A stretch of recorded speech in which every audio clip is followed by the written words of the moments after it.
Hello everyone, मैं प्रकाश कुमार सिंह एक बार फिर से आप सभी का स्वागत करता हूं। तो आज हम लोग क्लास 10th के चैप्टर नंबर 3 केमिस्ट्री का चैप्टर नंबर 3 जो कि है धातु और अधातु यानी कि मेटल एंड नॉन मेटल, उसके ऊपर बात करेंगे। लेकिन उसको जानने से पहले हम लोग कुछ बेसिक बातों को जान लेते हैं, केमिस्ट्री के कुछ बेसिक बातों को जो हम लोगों को क्लास 9th में पढ़ना था। तो चलिए एक बार देख लेते हैं कि क्या है।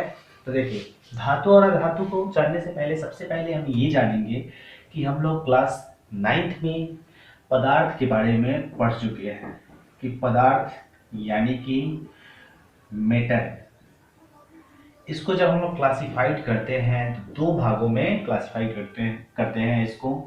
पहला तो भौतिक वर्गीकरण यानी कि भौतिक आधार पर और दूसरा रासायनिक आधार पर।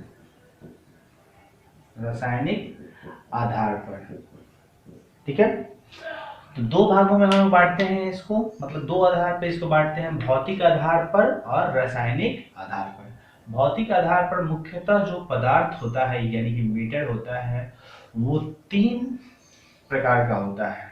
पहला हो जाता है ठोस, जिसको इंग्लिश में सॉलिड बोलते हैं। दूसरा होता है द्रव, जिसको इंग्लिश में लिक्विड बोलते हैं। और तीसरा हो जाता है गैस। ये तीन अवस्थाएं हैं पदार्थ की, तीन प्रकार है भौतिक आधार पे। और उसके बाद ये जो पदार्थ है उसका जब वर्गीकरण हम रासायनिक आधार पे करते हैं तो तीन भागों में इसको बांटते हैं। पहला हो जाता है तत्व, दूसरा हो जाता है यौगिक और तीसरा मिश्रण। अब इसके बाद हम लोग देखते हैं कि तत्व के भी दो प्रकार होते हैं। ऐसे हम लोग ले तो तीन प्रकार होता है। पहला हो जाएगा धातु, दूसरा अधातु और तीसरा उपधातु। ठीक है, यानी कि धातु, अधातु और उपधातु।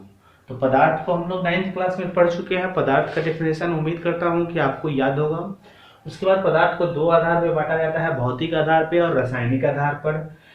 भौतिक आधार पर इसके मुख्यतः तीन प्रकार होते हैं, ठोस, द्रव और गैस। और रासायनिक आधार पे इसके तीन प्रकार होते हैं, तत्व, यौगिक और मिश्रण। तत्व के जो है तीन प्रकार होते हैं, धातु, अधातु और उपधातु। अब हमें इसी पे बात करना है यहाँ, यानी कि इन तीनों के बारे में। चैप्टर का नाम ही है धातु एवं अधातु। तो आइए देखते हैं कि धातुओं की जो संख्या है वो फिलहाल कितनी है, यानी कि टोटल जो तत्व है वो कितना है, इसमें कितने धातु हैं, कितने अधातु हैं और कितने उपधातु हैं, ये सबसे पहले जान लें। तो अभी तक जितने भी संसार में एलिमेंट का खोज हुआ है उसमें 118 तत्व हैं। 118 प्लस किसी में दिया है, किसी में 118। तो हम लोग एलिमेंट की जो संख्या है, एलिमेंट की संख्या हम लोग ले लेते हैं टोटल एलिमेंट का नंबर जो है 118, जिसमें से तीन भागों में एक तो होता है हम लोग का मेटल यानी कि धातु, नॉन मेटल यानी कि अधातु और मेटलोइड। ठीक है, उपधातु। धातुओं की जो संख्या है, धातुओं की संख्या ये है हमारा 93। अधातुओं की संख्या 17 और जो मेटलॉइड है यानी कि उपधातु है उसका संख्या 8 यानी कि 8 है। ठीक है, जो टोटल एलिमेंट का संख्या कितना है 118, मेटल यानी कि धातुओं की संख्या 93, अधातुओं की संख्या 17 और उपधातुओं की संख्या 8। तो टोटल नंबर हो जाएगा, टोटल हो जाता है 118। ठीक है, टोटल जो एलिमेंट की संख्या है वो हो जाएगा 118।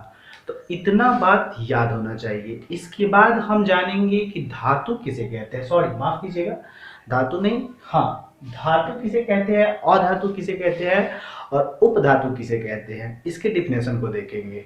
तो आइए इसके बाद हम देख लेते हैं धातु किसे कहते हैं, अधातु किसे कहते हैं और धातु के गुण क्या क्या होते हैं, अधातु के गुण क्या होते हैं। चलिए देखते हैं।